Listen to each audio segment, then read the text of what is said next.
नमस्कार दोस्तों, Vishal Sharma advocate court marriage office में यानी कि सीएमओ में आज आपका फिर बहुत बहुत स्वागत करता हूं अपनी एक नई वीडियो के साथ में। और आज का जो हमारा टॉपिक है दोस्तों बहुत यूनिक टॉपिक है जिसमें कि आज मैं आप लोगों को बताऊंगा कि जब आप कोर्ट मैरिज करने के लिए कोर्ट के अंदर आप आते हैं तो आपकी कोर्ट के अंदर फाइल कैसे तैयार करवाई जाती है, कौन कौन से डॉक्यूमेंट्स आपके एप्लीकेशन फॉर्म के साथ लगाए जाते हैं, आपकी फाइल में कौन कौन से एफिडेविट्स लगाए जाते हैं, किसकी तरफ से एफिडेविट्स वो लगते हैं, उनको कौन तैयार करवाता है, डॉक्यूमेंट्स को कौन अटेस्ट करता है। इन सारी बातों के ऊपर दोस्तों आज आपको इस महीने की अपडेट के अंदर आपको पूरी जानकारी मिलने वाली है। तो आज दोस्तों आप ये मेरी वीडियो पूरी आप लास्ट तक ज़रूर देखिए और अगर आपको वीडियो पसंद आए तो दोस्तों आप इसको लाइक और शेयर ज़रूर कीजिएगा, क्योंकि ऐसे ही वीडियोस आपकी इन्फॉर्मेटिव वीडियोस मैं आप लोगों के लिए आप समय समय पर आप लोगों के बीच में लेकर आता रहता हूँ। तो दोस्तों आइए शुरुआत करते हैं। देखिए,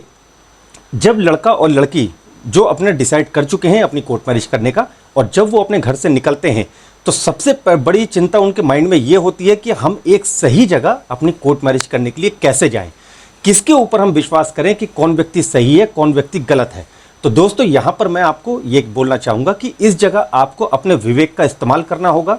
आपको यह सोचना होगा वास्तव में कि आप जिस जगह आप अपनी मैरिज करने के लिए जा रहे हैं क्या आप कोर्ट के अंदर ही जा रहे हैं और क्या वास्तव में वो व्यक्ति एडवोकेट है या नहीं। अगर वो हैं तो वो कितने समय से प्रैक्टिस कर रहे हैं, वो उन्हें इस चीज़ में कोर्ट मैरिज में कोई एक्सपीरियंस है या नहीं है। तो ये सारी चीज़ें दोस्तों आप लोगों को नोटिस ज़रूर करनी चाहिए। और आपको एक सही जगह का चुनाव करने के लिए दोस्तों आप लोग हमेशा आप लोग ये देखें कि आप जहाँ पर भी अपनी मैरिज करने जाएँ एक सही जगह आप अपनी मैरिज करने के लिए जाएँ। और यहाँ तक मैं आपको ये बोलूँगा कि आप लोग हमारे बारे में भी कोर्ट मैरिज ऑफिस के बारे में भी आप लोग ज़रूर चेक कीजिए कि हम लोग कब से ये प्रैक्टिस कर रहे हैं, हम लोग कब से कोर्ट मैरिज यहाँ पर बच्चों की करवा रहे हैं, कितने वर्ष में हो चुके हैं। तो दोस्तों ये सारे बिंदु आप लोगों को ज़रूर चेक करने चाहिए। तो अब दोस्तों अपनी बात को हम आगे बढ़ाते हैं। मैं आपको बताना चाहूँगा दोस्तों कि जब आप लोग कोर्ट मैरिज करने के लिए कोर्ट के अंदर आ जाते हैं, ठीक है, तो सबसे पहले आपके डॉक्यूमेंट्स लिए जाते हैं, जैसा कि लड़का और लड़की दोनों का आधार कार्ड,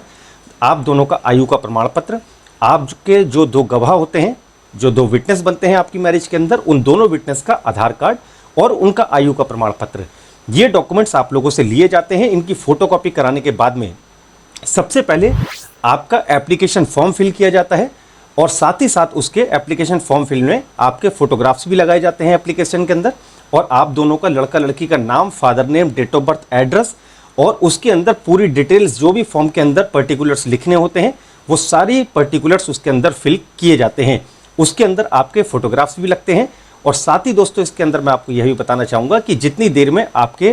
एप्लीकेशन फॉर्म वगैरह फिल होते हैं उसके साथ साथ पैरेलल हम लोग आपके एफिडेविट्स बनवाना स्टार्ट करवा देते हैं, जो कि सेपरेट एफिडेविट्स बनते हैं। लड़के की तरफ से एफिडेविट अलग बनते हैं जो शपथ पत्र होते हैं, और जो लड़की होती है जो शादी करने के लिए आई हैं उनकी तरफ से एफिडेविट अलग बनते हैं। मंदिर के भी अलग बनते हैं और जो मैरिज के रजिस्ट्रेशन की फ़ाइल होती है वो भी अलग बनती है। तो दोस्तों ये दोनों फाइलें पैरेलल साथ साथ में बनती हैं। और इसी के साथ मैं आपको यही बताना चाहूँगा कि आपके जो डॉक्यूमेंट्स आप लोग हमें देते हैं वही डॉक्यूमेंट्स सेम आपकी मंदिर की फ़ाइल में लगाए जाते हैं और वही डॉक्यूमेंट्स सेम आपके जब मैरिज के रजिस्ट्रेशन की फ़ाइल जो बनती है उसके अंदर आपके लगाए जाते हैं। तो यहाँ पर एक बात मैं दोस्तों आप लोगों को और बताना चाहूँगा कि जब आप लोगों के एप्लीकेशन फॉर्म फिल हो जाते हैं तो आप लोगों को ये ज़रूर चेक करना चाहिए कि आपके एप्लीकेशन फॉर्म के अंदर जो आपके डिटेल्स, जो आपके पर्टिकुलर्स लिखे हुए हैं, जैसा कि आपका नाम, आपका फादर नेम, आपकी डेट ऑफ बर्थ, आप लोगों का एड्रेस, आपकी जन्म तिथि, ये सारी चीज़ दोस्तों आप लोगों को चेक करनी ज़रूरी होती हैं, जिससे कि हम लोग जो हमारा स्टाफ आपके ये फॉर्म वगैरह फिल करते हैं यदि उसके अंदर कोई अगर मिस्टेक है या गलती से कोई चीज़ अगर लिखनी अगर छूट गई है तो कम से कम आप लोग अपनी डेट ऑफ बर्थ वगैरह चेक करके बता दें कि क्या वो सही है या नहीं है, जिससे कि हम आगे की कार्रवाई स्टार्ट कर सकें। तो जैसा कि मैंने आपको ये बता दिया कि आपका एप्लीकेशन फॉर्म पहले फिल किया जाता है, एप्लीकेशन फॉर्म के साथ साथ ही आप लोगों के एफिडेविट्स बनने के लिए दे दिए जाते हैं, जो लड़का और लड़की के एफिडेविट्स बनते हैं जिन्हें शपथ पत्र भी बोला जाता है। और उन शपथ पत्र के अंदर लड़का और लड़की दोनों की सेल्फ डिक्लेरेशन होती है, जैसा कि आप दोनों का नाम लिखा होता है, आप दोनों की डेट ऑफ बर्थ लिखी होती है, फादर नेम लिखा होता है, एड्रेस लिखा होता है। उसके अंदर यह भी लिखा होता है कि आप अपनी मर्जी से किन के साथ में शादी कर रहे हैं और जिनके साथ शादी कर रहे हैं उनके साथ में कोई आप ब्लड रिलेशन में नहीं है। इस प्रकार के आपके दोनों के सेपरेट एफिडेविट्स भी वहाँ पर लगाए जाते हैं। अब दोस्तों बात करते हैं कि जब आपके एफिडेविट्स बन जाते हैं तो उन एफिडेविट्स को हम नोटरी पब्लिक के रजिस्टर में उनकी एंट्री करवाते हैं। आप लोगों के सिग्नेचर होते हैं, आप लोगों के फोटोग्राफ्स लगते हैं नोटरी पब्लिक के रजिस्टर में और उसके अंदर एंट्री भी होती है। जिससे कि एंट्री नंबर जो वहाँ से मिलता है वो आपके एफिडेविट के ऊपर भी लिखा जाता है, जिससे कि वो हमेशा के लिए एंट्री हो जाती है कि आपके एफिडेविट इस नोटरी पब्लिक ने अपने यहाँ पर एंट्री करे हैं। अब इसी के साथ दोस्तों मैं आपको यहाँ पर यह भी बताना चाहूँगा कि यहाँ तक आपकी बात समझ में आ गई। अब इसके बाद में हम लोग क्या करते हैं कि आप लोग जाते हैं आर्य समाज मंदिर के अंदर। उसके बाद आर्य समाज मंदिर में आप लोगों की पूरे हिंदू विधि विधान के साथ में आप लोगों की शादी करवाई जाती है। जो पंडित जी होते हैं वो अग्नि के समक्ष आप लोगों की शादी करवाते हैं। आपके गवाह भी वहाँ पर मौजूद होते हैं जो आप लोगों की शादी होते हुए देखते हैं। और वहीं के साथ साथ दोस्तों जब आपकी आर्य समाज मंदिर में शादी हो जाती है, आर्य समाज मंदिर का सर्टिफिकेट आपको जब मिल जाता है, तो उसके बाद में आप लोग मैरिज रजिस्ट्रार साहब के साथ में जाते हैं, जो मैरिज रजिस्ट्रार ऑफिस है गाजियाबाद में। और मैरिज रजिस्ट्रार ऑफिस के अंदर भी आप लोगों के डॉक्यूमेंट्स जो आप लोगों ने अपने एप्लीकेशन फॉर्म में लगाए हैं, जो आप अपने डॉक्यूमेंट्स अपने साथ में लेकर आए हैं, मैरिज रजिस्ट्रार साहब वो सारे डॉक्यूमेंट्स आपके चेक करते हैं कि कहीं डॉक्यूमेंट्स में कोई छेड़छाड़ तो नहीं है, कहीं डॉक्यूमेंट्स में कोई कमी तो नहीं है। जो आपने आयु का प्रमाण पत्र लगाया है उस आयु के प्रमाण पत्र के हिसाब से आप दोनों लोग बालिग हैं, आप लोगों ने तभी शादी करी है। आप लोगों के बयान भी लेते हैं, लड़की के बयान भी वहाँ पर मैरिज रजिस्ट्रार साहब लेते हैं कि लड़की अपनी मर्जी से शादी करने आई है या कोई बहला फुसलाकर तो नहीं लेकर आया। तो एक ये प्रक्रिया दोस्तों होती है मंदिर में शादी करने के बाद। तो मैरिज रजिस्ट्रार साहब जब आपके द्वारा दिए गए बयान से संतुष्ट हो जाते हैं तब वहाँ पर आपके बायोमेट्रिक थंब इम्प्रेशंस लगते हैं मैरिज रजिस्ट्रार ऑफिस में गाजियाबाद में, और कंप्यूटर में लाइव आपकी फ़ोटोग्राफ्स भी खींचती है। उसके बाद में मैरिज रजिस्ट्रार साहब आपको सिग्नेचर करके अपने मैरिज रजिस्ट्रेशन का सर्टिफिकेट आपको इशू कर देते हैं। और उस सर्टिफिकेट के ऊपर आपकी एप्लीकेशन आईडी भी लिखी भी आती है, आपका कितने बजे कितने मिनट पर आपका सर्टिफिकेट किस डेट को इशू हुआ है वो भी लिखा हुआ आता है। और साथ ही साथ इसके सबसे बड़ी बात यह है कि आपके मैरिज रजिस्ट्रेशन का सर्टिफिकेट जो आपको मिलता है उसके ऊपर उत्तर प्रदेश गवर्नमेंट की जो वेबसाइट है, जो www.igrsUP.gov.in, ये वेबसाइट भी आपके मैरिज सर्टिफिकेट के ऊपर लिखी हुई आती है, जिससे कि आप अपना मैरिज सर्टिफिकेट आसानी से आप लोग स्वयं चेक कर सकें।